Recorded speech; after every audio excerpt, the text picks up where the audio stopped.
I'd like to invite Paul Dwenger and Ron Niekamp from Our Lady of Guadalupe Parish, Montezuma, just right up the street. And also Doug and Donna Heine, am I right? Did I say it right? Heine from Immaculate Conception, and also Tom Mullenkamp from Immaculate Conception. I think we have enough chairs. Great. So we welcome them. Paul and Ron and Doug, Donna, and Tom are all going to offer just a few moments of their own witness talk about how they, in their own parish settings, their own life setting, have truly been missionaries. And so, we'll start with our good friends from Montezuma. The parishioners of Our Lady of Guadalupe Parish of Montezuma have been in a twinning relationship, that third wave of mission, with the people of La Labor, which is in Guatemala. It's one of our missions in Guatemala, for more than 20 years. Their timeless fundraising, endless enthusiasm has energized the parish in ways that could never have been dreamed possible. They've raised money through parish breakfasts, barn dances, can collections, donut making, and many other ways, but the money is only a small part of their efforts.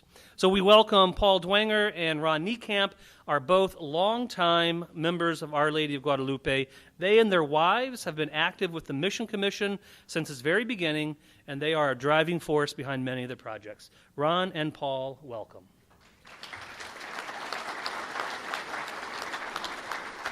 Now you hear me?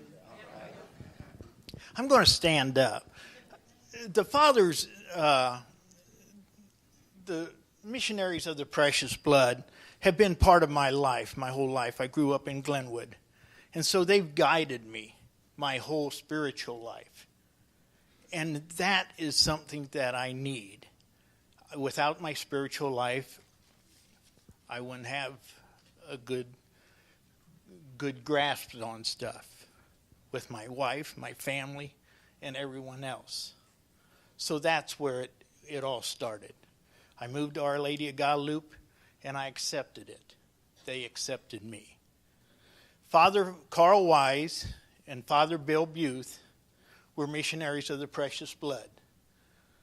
Father Carl Wise was in Montezuma, Our Lady of Guadalupe, and noticed that the people were generous and they had a strong faith in God. Father Bill Buth was in La Labor, Guatemala. They were poor, but they had a strong belief in God. What they needed to do was get together. In 1993, a group of us went over to Guatemala, and while we were there, we talked to the town council, and they told us about what they needed. What they needed was a well, and that it cost $40,000. To dig a well was almost impossible. At that time, most families made about $2 a day. 6 out of 10 babies under the age of 5 were dying of viruses from poor water, bad water, and lack of health care. The nearest clean water was 5 to 6 miles away, where one day I seen a mother with a basket on her head with clothes, a baby strapped around her neck, and a jug of water in her hand. She went to the well, that clean water at the central well, and while she was there, she washed her clothes, hung it on a fence, took her hair down, washed her hair, put a towel around her hair, took her basket, took the clothes off the fence, put it in the basket, filled her water jug. Then she put her basket on her head. No, she put her baby around her neck. She put her basket on her head, and she took her bucket of water home.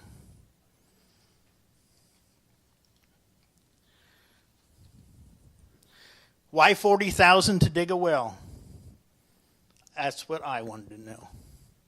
The first 200 feet was contaminated ground from lack of sanitation. The well driller had to come from Mexico, and since they had to go so deep, they had a rotary well driller. The government needed money for permits, and an electric line was needed to be built. One older man, Moses, on the town council, said, "It's going to take a miracle for us to get a well." To understand why he would say it would take a miracle, because in this same town I witnessed the milkman. The milkman was a man that had 4 or 5 goats. And he would walk through the town and he would yell out. And the people that wanted milk would bring their container.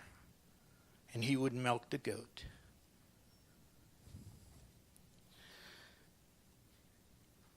But so many people, so we came back to Our Lady of Guadalupe Parish and told the parishioners we wanted to dig a well for $40,000. Instead of the parishioners saying, "No way," they said, "How can we help?" So started the breakfasts, the barn dances, the chicken dinners, everything to give them a little money for their well. Believe it or not, in a small parish of Montezuma, and I'll call it small, in 3 years, in 1996, we dedicated the well. While we were there, and at the celebration, the old man, Moses, got up and spoke. And with tears in his eyes, he said, "I've witnessed a miracle." That's all it took, was somebody to say, "We're going to help you do what you can't."